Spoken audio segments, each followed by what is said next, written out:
Hello everyone, welcome to the Kenyan American home. So today we're going to talk about a topic that has really affected each and every one of us in some sort of capacity, whether it's personally or whether it's a friend or whether it's family. This disease has been a pandemic. It's been very destructive. The reality of things is we keep shipping our young and promising people in coffins back to Africa. See, I'm going to zone in and talk about Kenyans living in the US, but this topic applies to pretty much all of Africa.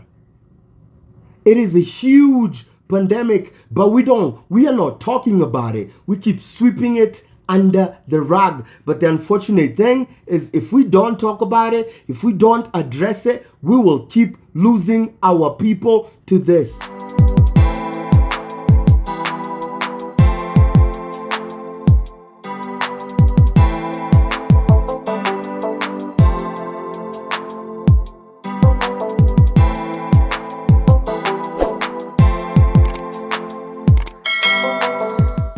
Alcoholism is a huge problem back in Kenya. And I mean, when you think about the destruction that alcoholism has caused in Kenya, it's huge. And I mean, we've lost so many people through this disease. You know, whether it's family being destroyed or, all the car accidents that happen in Kenya because of people who are driving under the influence of alcohol.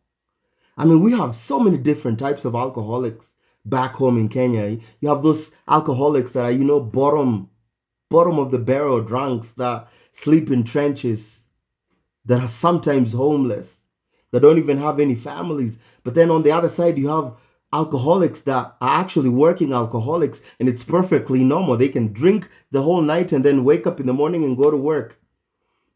And this is sometimes encouraged. These people are sometimes seen as very normal people. It's not a problem back home.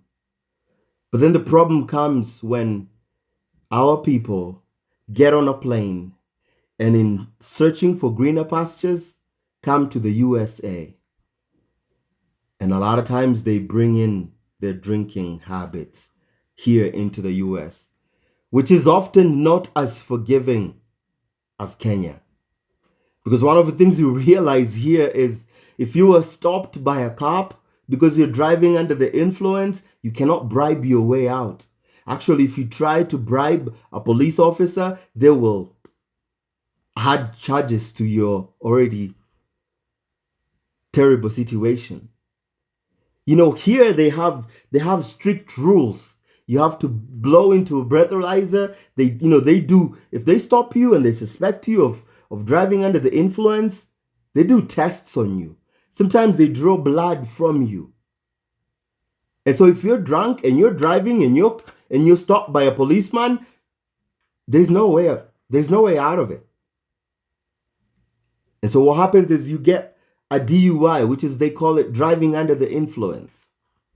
And that often carries a lot of penalties, whether it's monetary penalties or they take your licenses. Sometimes, some states, more than 6 months. You don't have a driving license, and without a driving license, you're not able to do very much in the US.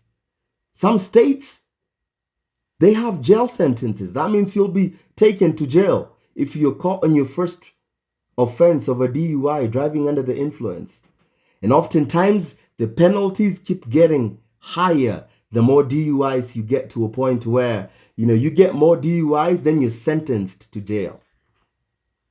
It's not easy here in the US to get away with, driving and drinking. It's not very easy here in the US to get away with, being an alcoholic and also going to work, because oftentimes if your employer, if you show up and you're not effective, if you don't show up for work because you keep getting hangovered, because you have a problem with your drinking, oftentimes what happens is you will lose your job. Now, here's the real problem that we don't talk about. We don't talk about all those people, whether they're young or they're old, that come to the US and then they are never heard from. You keep wondering, oh, we have a relative we have someone that came to the US and we've never heard from them. And people always wonder what happened to them. And oftentimes, maybe they got caught into this trap of alcoholism. Because the problem is, you keep drinking and you keep getting DUIs, sooner or later, you're going to get yourself in trouble. But also, here in the US, if you don't pay your rent and you cannot afford to pay your bills, then oftentimes they'll kick you out in the streets. You become homeless very easily. If you're not able to take care of your bills, take care of yourself, of your situation, you'll find yourself homeless very easily. The US is not very forgiving when it comes to drinking. But also too, let's go back and say, sometimes when people are in Kenya, sometimes it's hard to afford alcohol because, if you have money, you get alcohol back in Kenya. And sometimes, people don't have jobs. And so people are often, you don't have money to go drink. And so you don't go drink. But then you move to the US and then you start getting paid. But then there's something that happens is alcohol is everywhere in the US. You find it in so many brands, so many. It's like you're at the bottom of the barrel drinker, you'll get cheap alcohol. You're a top shelf drinker, you'll get expensive alcohol. It's very affordable. You go to some states, sometimes I feel like, you go to a state like New Jersey and you go to New Jersey City, I often feel like there are more liquor stores than there are churches in that city. Alcohol is so available. And one of the culture shocks that people, when they come to the US, they often realize is just how available and affordable alcohol is. And that ends up being a huge problem for a lot of people.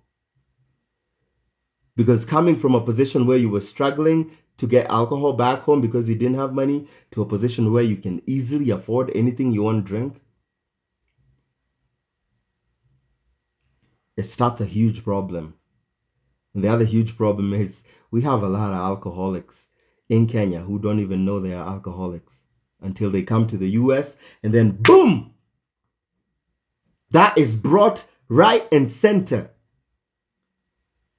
I mean, the reality is you find it's a huge pandemic because once you start going into that, and one of the things that is is very misunderstood is alcoholism, especially starting from Kenya all the way to here. The Kenyan community in the US is alcoholism is very like people don't have the education and they don't have the idea of what alcoholism is.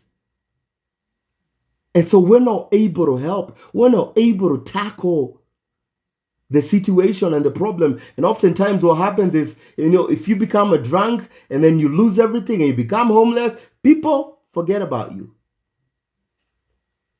Do you know how many people die, Kenyans who die in the US and they're never found?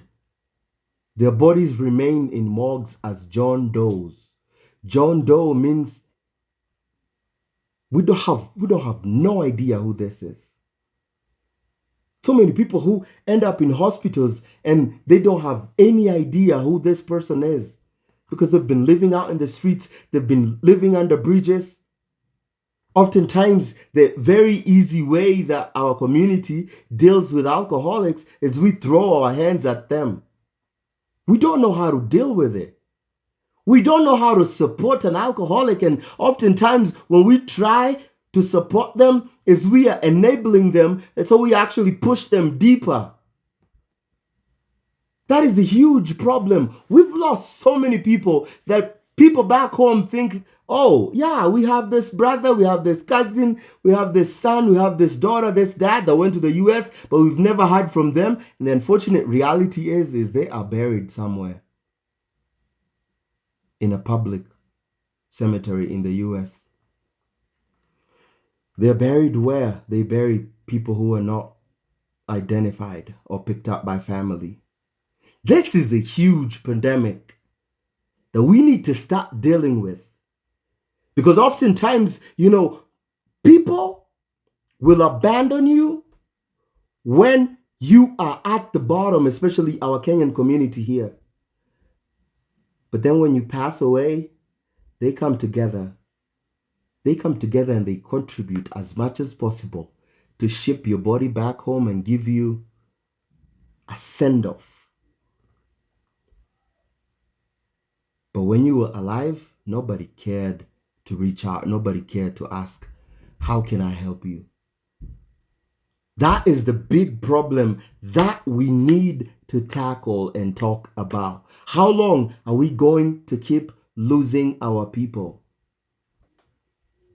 I know not so many people are going to finish watching this video because oftentimes when it comes to serious topics, we don't want to talk about them.